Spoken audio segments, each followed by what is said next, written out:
ఓం శ్రీ మాత్రే నమః. మనం దేవాలయాలకు వెళ్ళినప్పుడు తెలిసి కానీ తెలియక కానీ కొన్ని పొరపాట్లు చేయటం వలన జీవితంలో ఎన్నో రకాల సమస్యలను ఎదుర్కోవాల్సి వస్తుంది. ముఖ్యంగా ఆర్థిక ఇబ్బందులు పడటమే కాకుండా దరిద్రం కూడా చుట్టుకుంటుంది. ఆ పనులేమిటి అనేది ఇప్పుడు వీడియోలో చూద్దాము. మీరు కనుక నా వీడియో ఫస్ట్ టైం చూస్తున్నట్లయితే ప్లీజ్ సబ్స్క్రైబ్ మై ఛానల్. అత్యంత పవిత్రమైన వాటిల్లో దేవాలయం ఒకటి. మన హిందూ ధర్మశాస్త్రాల ప్రకారం ముక్కోటి దేవతలందరూ దేవాలయంలో సంచరిస్తూ ఉంటారని మన శాస్త్రాలు చెప్తున్నాయి. అలాంటి పవిత్రమైన దేవాలయంలో మనం తెలిసి కానీ తెలియక కానీ కొన్ని తప్పుల వల్ల మన జీవితంలో ఎన్నో రకాల సమస్యలను ఎదుర్కోవాల్సి వస్తుంది.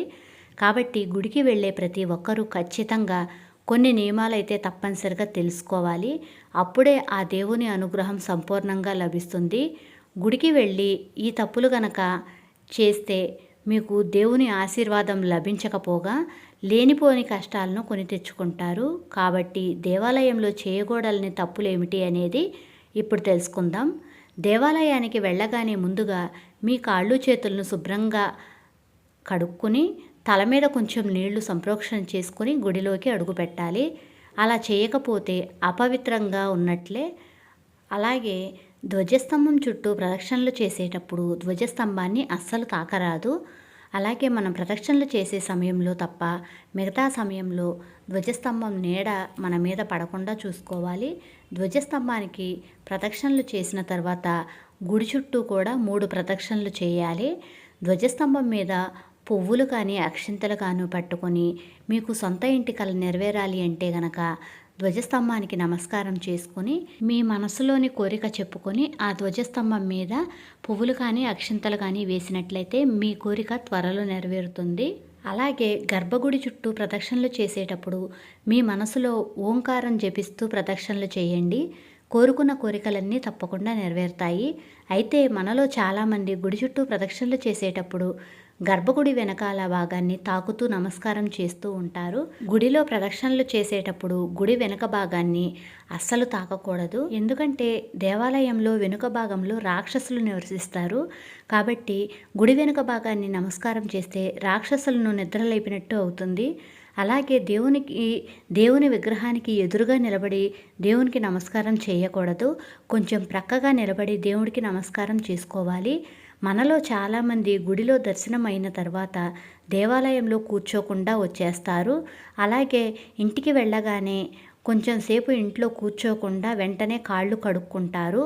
అలా కడుక్కుంటే కూడా మనం దేవాలయానికి వెళ్ళిన సంపూర్ణమైన ఫలితం అనేది మనకి లభించదు. అసలు మొదటిగా గుడిలోకి ప్రవేశించగానే అడుగుపెట్టగానే ధ్వజస్తంభాన్ని దర్శించుకోవాలి. ధ్వజస్తంభం దగ్గర పసుపు కుంకుమలు వేసి కొబ్బరికాయను కొట్టాలి. అయితే చాలామందికి ఉన్న సొంత ఇంటి కల నెరవేరాలి అంటే ధ్వజస్తంభం దగ్గర కొబ్బరికాయను కొట్టి ఒక కొబ్బరి చిప్ప నిండుగా పంచదార వేసి ధ్వజస్తంభం దగ్గర పెట్టి మీ సొంత ఇంటి కల అనేది మనసులో కోరుకుంటే తప్పకుండా నెరవేరుతుంది. అలాగే శివునికి అత్యంత ప్రీతికరమైన వాటిలో విభూతి కూడా ఒకటి. కాబట్టి శివాలయానికి వెళ్ళిన భక్తులు విభూతిని పెట్టుకుంటే జన్మ జన్మల పాపాలన్నీ నశించి మనకి జన్మ జన్మల అదృష్టం అనేది కలిసి వస్తుంది. శివాలయంలో ఉండే నందీశ్వరుడు మరియు శివలింగానికి మధ్య నుండి అస్సలు నడిచి వెళ్ళకూడదు. దేవాలయంలో అర్చన చేయించుకోవాలి అనుకునేవారు గోత్రం పేరు మాత్రమే చెప్పకూడదు. మీ ఇంటి పేరు గోత్రంతో పాటు ఇంటి పెద్ద నక్షత్రం పేరు కూడా చెప్పుకోవాలి. అప్పుడే మీరు చేయించుకునే అర్చనలకు మంచి ఫలితం లభిస్తుంది. ఇతర దేవాలయాలలాగా శివాలయంలో ప్రదక్షిణలు చేయకూడదు. శివాలయంలోకి అడుగుపెట్టగానే ముందుగా నందిని దర్శించుకోవాలి. నంది చెవిలో మీ కోరికలను చెప్పుకుంటే నంది మీ కోరికలను విని నేరుగా శివుని దృష్టికి తీసుకువెళ్తాడట.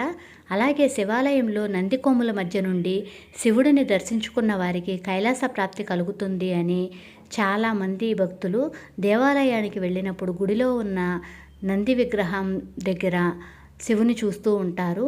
దేవుని విగ్రహాలను ముట్టుకొని నమస్కారం చేస్తూ ఉంటారు చాలామంది.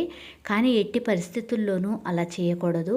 మరీ ముఖ్యంగా పెళ్ళి అయిన స్త్రీలు ఆంజనేయ స్వామి యొక్క విగ్రహాన్ని పొరపాటున కూడా తాకకూడదు.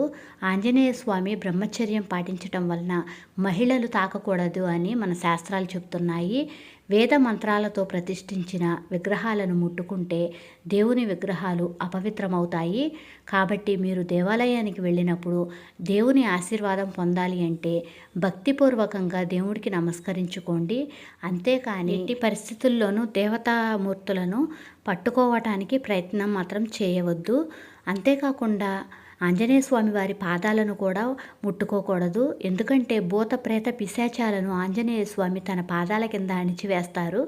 దేవాలయంలో ఉండే గంటను మీ కుడి చేత్తో 3 సార్లు కొట్టాలి. ఇలా గంటను మోగించేటప్పుడు మీ మనసులో ఉన్న కోరికను దేవునికి చెబుతూ గంటను మోగించాలి.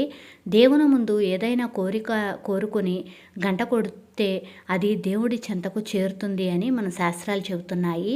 అలాగే వెంకటేశ్వర స్వామి వారి ఆలయానికి వెళ్ళేవారు ఒక తులసి మాలను తీసుకువెళ్ళి వెంకటేశ్వర స్వామికి సమర్పించినట్లయితే ఆ వెంకటేశ్వర స్వామి వారి కృప వల్ల అష్టైశ్వర్యాలు సిద్ధిస్తాయి. పురుషులు మాత్రమే దేవునికి సాష్టాంగ నమస్కారం చేయాలి. స్త్రీలు మాత్రం మోకాళ్ళపైన వంగి నుదురును నేలకు ఆనించి దేవునికి నమస్కారం చేయాలి. ఎర్రటి వస్త్రాలు ధరించి దేవాలయానికి వెళితే చాలా శుభసూచకం. దేవాలయంలో ఉండే గోవుకు పచ్చిగడ్డిని ఆహారంగా తినిపిస్తే ముక్కోటి దేవతల ఆశీర్వాదం లభిస్తుంది. జనన మరణాల విషయాల గురించి దేవాలయంలో అస్సలు మాట్లాడకూడదు. అలాగే దేవాలయంలో దేవుని దర్శనం అయిన తర్వాత గుడిలో కనీసం 5 నిమిషాలైనా కూర్చుని ఇంటికి రావాలి. గుడిలో దేవుని దర్శనం తర్వాత నేరుగా ఇంటికే రావాలి. ఇలా వస్తే మీ ఇల్లంతా దైవశక్తులతో నిండిపోతుంది. వేరే వాళ్ళ ఇంటికి వెళ్తే మాత్రం గుడికి వెళ్ళిన పుణ్యం లభించదు. అలాగే గుడి నుండి ఇంటికి వచ్చాక వెంటనే స్నానం చేయకూడదు. ఆలయంలో ఉన్నంతసేపు కూడా దేవుని గురించి మాటలే మాట్లాడుకోవాలి.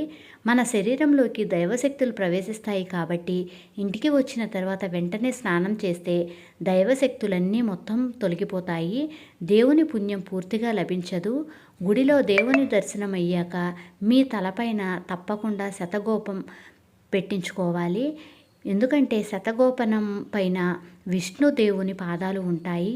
కాబట్టి పూజారి మీ తల మీద శతగోపురం పెట్టినప్పుడు మీ మనసులో ఉన్న కోరిక తప్పకుండా తలుచుకోండి.